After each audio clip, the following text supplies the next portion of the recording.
Hi guys, I'm back. I randomly have some thoughts and was coming back down a little bit before my daughter comes back from school. I guess I've somehow become a stay-at-home mom, which was never something I wanted to do. I mean, it is such a hard job. I don't know how you stay-at-home mothers do it, but you are angels and saints and all of that business because I just feel like my temperament is totally wrong for it.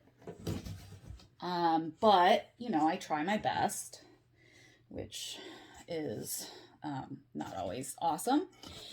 But anyway, so she's going to get home at some point, and I do have stuff I need to do for my son. So I have um, a daughter who is 6 and she's in kindergarten, and thank God they get to go to in school, and our school district is extremely good, and I'm thankful every day that they can go to in person because my daughter, unlike the rest of my family, is extra extrovert, like complete extrovert. I don't know where she came from, honestly. She must be an alien or something because like none of us. My husband's an introvert. I mean, I'm sort of borderline.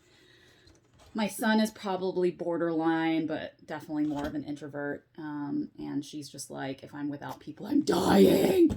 And I'm like, okay, you're not dying. And you should probably learn how to deal without people, especially in the time of COVID when even more it's a problem than before. So, I'm marking up another cardboard for an order that is 4 boards. So I really need to get him his order at some point. So anyway, I was thinking about what I give to the community with my boards. Because honestly, there are so many people that do great boards that, I had never intended on selling because of that, like why would anybody want my crazy boards if they could just, you know, get one. I want to shout out, Noshly Poshly, who is awesome. I think I did not know the existence of another one, I think, that cropped up with the last pop shot that Amy did, which I did not attend, so I unfortunately cannot speak to that one specifically, but I intend to go and see their boards myself because I am always interested in looking at and also supporting other small business owners. But I think what I give to the community and the reason people somehow miraculously keep coming back is people in the pin community. Okay, I wanted to talk about this, and I just want to say that I'm not spouting off any warlike words because I can see both points of view, and it went into like a really big war online, and I just don't want to be involved in that. I am so not drama person. So, limited edition pens. You guys have probably all seen that war online. So I can definitely see both ways. I mean, in some pins, I feel like should be open edition or limited release. But, let's face it, we're all collectors here, and there's a certain appeal to a lot of people about limited edition pins that only a few can get. And honestly, like, pin makers can't really count on people wanting their product. Like, I mean, even big pin makers that sell out every drop, they have to be careful about how much they order. And I mean, they don't want to end up with a lot of their own pins just sitting around in their house and, all of that stuff. So, and I think a lot of people in the pin community like having rare items. I think that's just the nature of the beast. I don't know the breakdown. I know that a lot of people don't really care. They just want to have pretty pins. But a lot of people like having rare stuff. So on top of being extra, you know, my big thing is I want to find things that surprise me. I think in this time of COVID, it's hard to be surprised or excited about anything. And, you know, I feel like a lot of things don't really do it for me anymore, because we don't really get out. So it's really hard to get that anticipation. That's what a lot of us get from pin drops. But I think the whole trying to find that really unique frame, you know, and I would say that most of my frames are not more than LE4. If you see my other videos, like, I don't think I've ever gotten more than 4 of the same kind. I don't think. Forgive me if I'm wrong with that, but that's, I think, the most I've ever gotten of one. No, that's not true. I did have one set that was 9 frames, but that's it. So the highest I've ever had is LE9, but they were different colors. So I guess that's variance, you know, in pin speak. But I think that people really like fancy, unique boards when they can get it. And it's really not a good business plan to do that.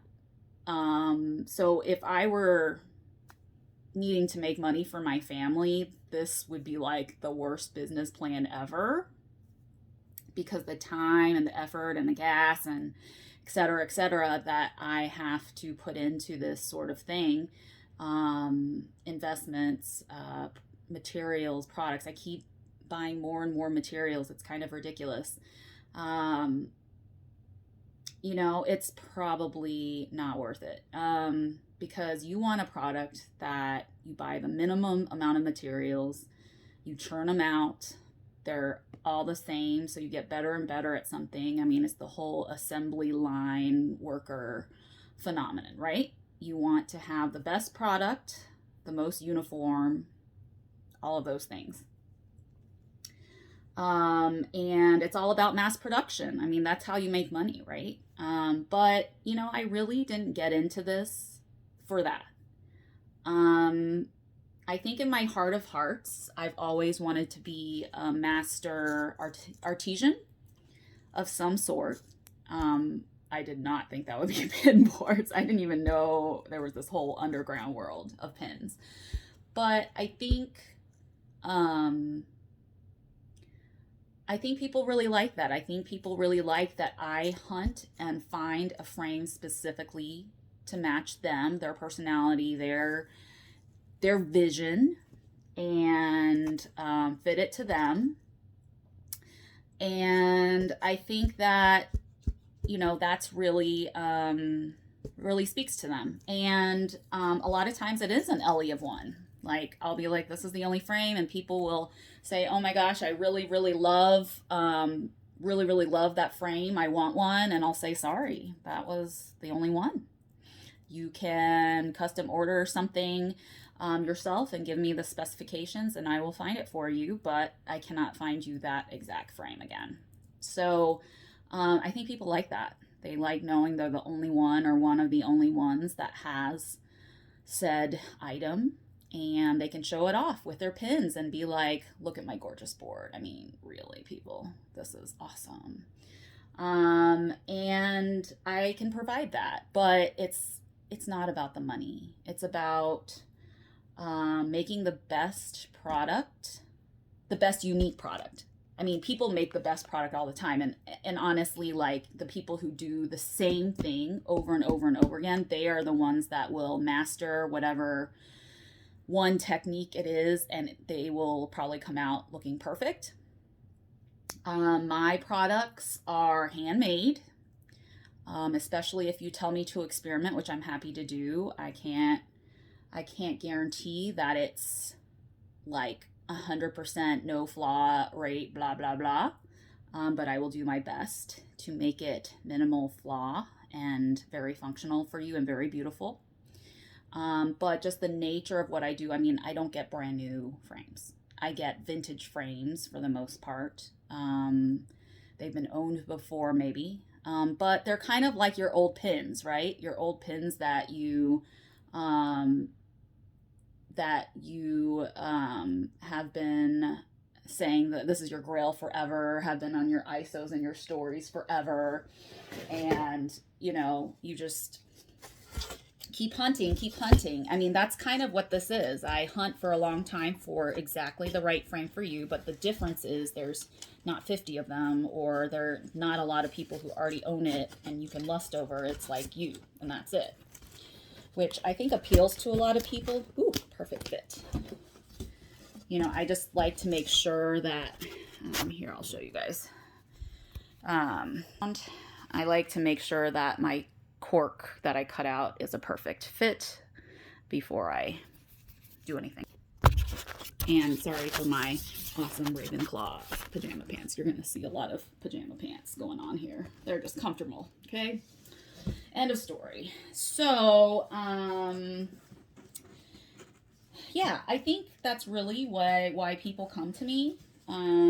It's the person who says, hey, I saw your gorgeous board. I want a gorgeous board that is exactly to my taste. I want something that no one else has. Can you do that for me? And I am super happy to do that. That is my favorite project, is to make your board dreams come true and have your vision come true for your board. But I think people are surprised at my pricing. Okay, so a quick word about pricing. I don't really like to talk about pricing, but a lot of things go into it. Okay, like the search takes me a long time, hours of perusing different places, different options, contacting different people, all of that stuff. And I do a lot of that before you are you need to actually lock down a board order from me.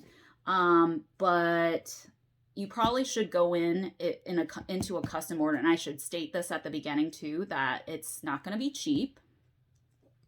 And depending on the size and how elaborate you want the frame, you know, I can range from, okay, so $25 shipped. That includes first class shipping for a mini board, like a 3x5 or a 4x6 with, you know, a decent frame, but it's not going to be super elaborate. If it were, then it would be a little more expensive, like 30, 35, even for a smaller. But if it's like a huge gold ornate frame, I've had to find that. Okay. Like it's not just like sitting in my room. And then you factor in, either I had to pay like a huge amount for shipping costs to have it shipped to my house, or I had to go out myself and drive for up to an hour to get your frame. And there's no guarantee that the frame will be appropriate. So it's a lot of me using my intuition and hoping that it's going to work out, because I'm not going to force someone to buy a product that doesn't look right. Like, for example, that plastic frame that I talked to you guys about. I mean, that was just a wash. That's on me. So that was like a 45-minute drive to and from. So an hour and a half of driving for no reason, that I'll never get back. But you know, that's part of it. You know, sometimes you win, sometimes you lose, and you just got to be more on the winning side than the losing side.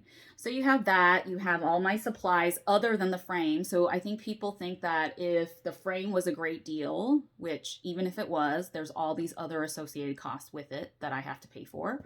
It comes here, then I spend a lot of money on different supplies, and sometimes I will order more supplies for you, specifically for your project. Yes, I have it, but there's no guarantee that anybody else will want it.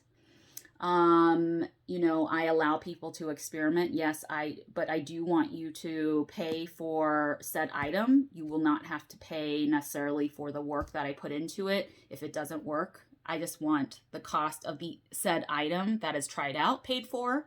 So I think that's a pretty good deal.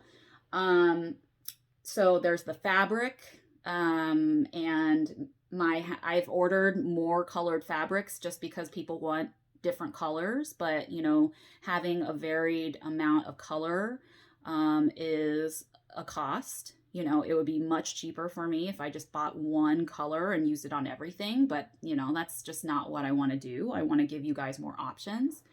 The bigger the frame. I mean, dude, like these things are freaking heavy, and some of them I can't even ship.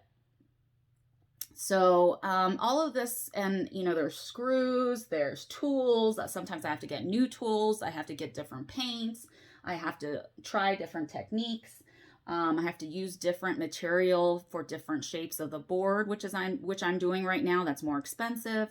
So, for people who really, really want what they want, it's probably going to range you between $100 and a $200 price tag, base price.